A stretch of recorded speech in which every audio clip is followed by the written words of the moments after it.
નમસ્કાર દર્શક મિત્રો, હું જપન શાહ, કાનમ એક્સપ્રેસ ન્યૂઝમાં આપનું સ્વાગત છે। જોઈએ આજના મુખ્ય અને મહત્વના સમાચાર।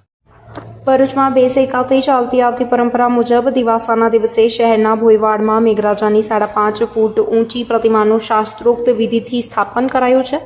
ભરૂચમાં આજ રોજ અમાસના દિવસે મેઘરાજાની પ્રતિમાનું સ્થાપન કરવામાં આવ્યું છે। છડી નોમ પછી આવતી દશમે પ્રતિમાનું નર્મદા નદીના જળમાં વિસર્જન કરવામાં આવશે।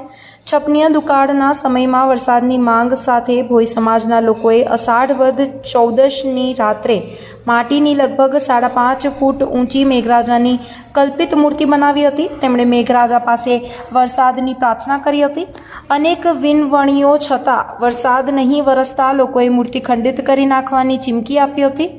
મળસ્કે વાતાવરણમાં પલટો આવ્યો હતો અને ધોધમાર વરસાદ વરસ્યો હતો। બેસેકાથી અષાઢ વદ 14ની રાત્રિએ મેઘરાજાની પ્રતિમા બનાવી દિવસો એટલે કે અમાસના દિવસે તેની સ્થાપના કરવામાં આવે છે। વર્ષોથી એક જ મૂર્ખારવિંદ અને શૈલીની પ્રતિમાનું નિર્માણ કરવામાં આવે છે। સમગ્ર વિશ્વમાં માત્ર ભરૂચમાં સાતમ આઠમ નોમ અને દસમ એમ 4 દિવસ મેઘરાજાનો મેળો ભરાય છે, જેમાં સમગ્ર રાજ્યમાંથી ભાવિક ભક્તો ઉમટી પડે છે। સાથે છડી નોમ સહિતના પર્વની પણ ઉજવણી કરવામાં આવે છે।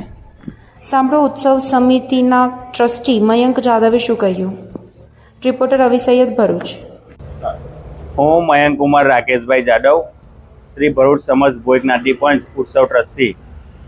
છેલ્લા 250 વર્ષથી વધુ સમયથી આ મેઘ મેળાનું આયોજન અને મેઘરાજાની મૂર્તિનું સ્થાપન કરવામાં આવે છે। આ મેઘરાજાની મૂર્તિ અષાઢી વદ 14ની રાત્રે પ્રાણ પ્રતિષ્ઠા કરવામાં આવે છે।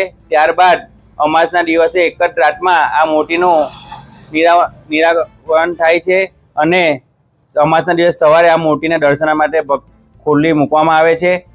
અને આ મૂર્તિ જે આપણી ભરૂચની શાન કહેવાય છે, નર્મદા નદીની માટીમાંથી જ બનાવવામાં આવે છે અને આ મૂર્તિનું વિસર્જન બી નર્મદા નદીમાં જ થાય છે। અને આ મેઘોત્સવ શ્રાવણ વદ સાતમ, શ્રાવણ વદ આઠમ, શ્રાવણ વદ નોમ અને શ્રાવણ વદ દસમ એમ 4 દિવસ મેઘ મેળો ઉજવાય છે અને ઠેર ઠેરથી ભક્તો દર્શનાર્થે આવે છે। અને ત્યારબાદ દસમના દિવસે મેઘરાજાની શાહી સવારી નીકળે છે અને નર્મદા નદીમાં જ એમનું વિસર્જન થાય છે।